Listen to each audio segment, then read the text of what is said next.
There's a very fine line between a streamer and a pro player. My pro career has always had priority over my stream. As far as a pro player goes, I don't think any pro player has a rig like this. The whole point of a multi-computer stream is so that your main computer can focus all of its power on the game. So I have good FPS, it doesn't lag. Then my second computer, we'll say, is my stream computer, which has good processing power. And the third computer runs my chat and my music, and I have that one running even when I'm not streaming. It's really redundant. You don't need a third computer, but because I had it, I said, why not?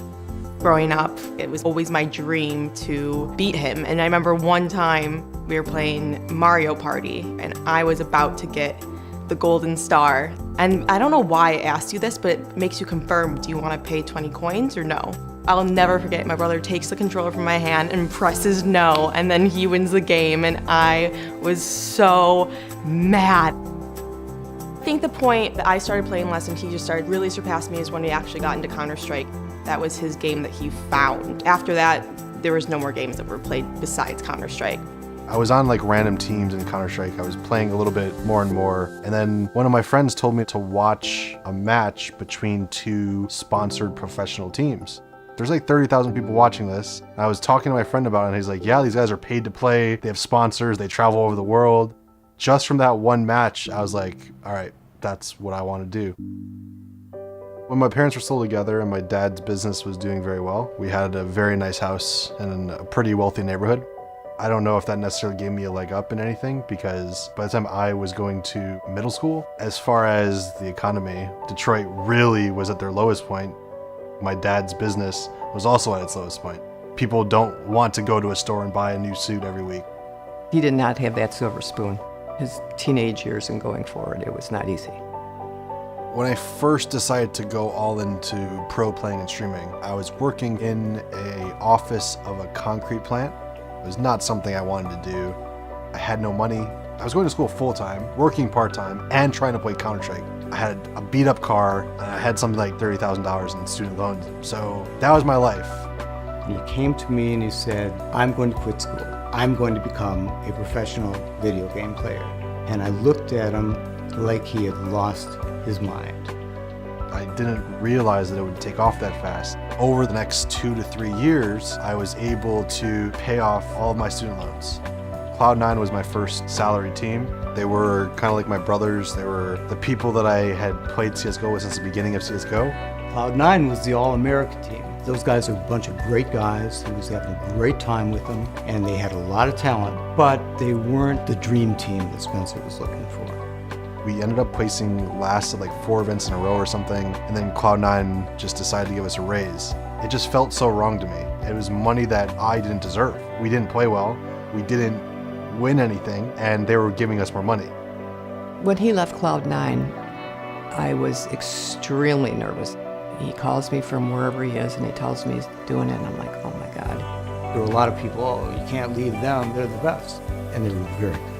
After I left Cloud9, the iBuyPower players messaged me and said their contract just ended with iBuyPower and they were looking for a different org. I jumped at the opportunity. That was supposed to be the most talent on one roster at any time. I had the contacts at EG already. They were interested in doing it. I put all this together. We had a good deal. We had just qualified to go to the X Games event. Everything was looking exciting for us. Spencer was on top of the world. And then all of a sudden, everything just failed.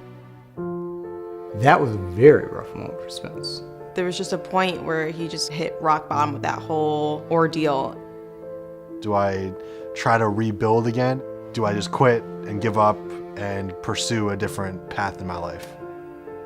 I still had fans. I was still getting good viewers on my stream. People were very encouraging, hey, you need to get back on a team. I think without fans at that point, I definitely could have quit. Gamers Outreach is for children who are suffering from an illness.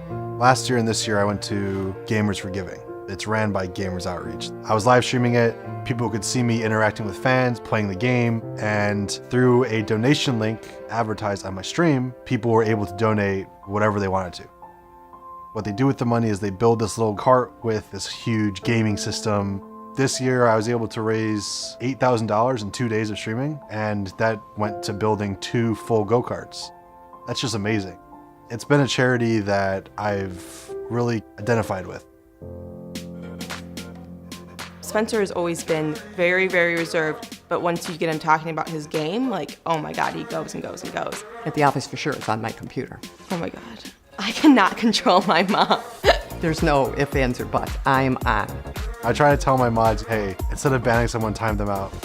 Yeah, my mom doesn't care. She will ban you and she'll never look back. It means a lot to me to be able to look back and reflect on where I came from to now being rather successful. I was able to do it on my own terms, my own hard work.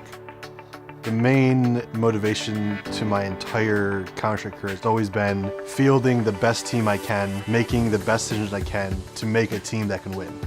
With Team Liquid right now, we're going through a lot of hardships that usually teams go through a lot earlier. That's what our goal is before the major, to figure out what's causing it and how to just move on from it. Hiko is washed up, Hiko needs to quit.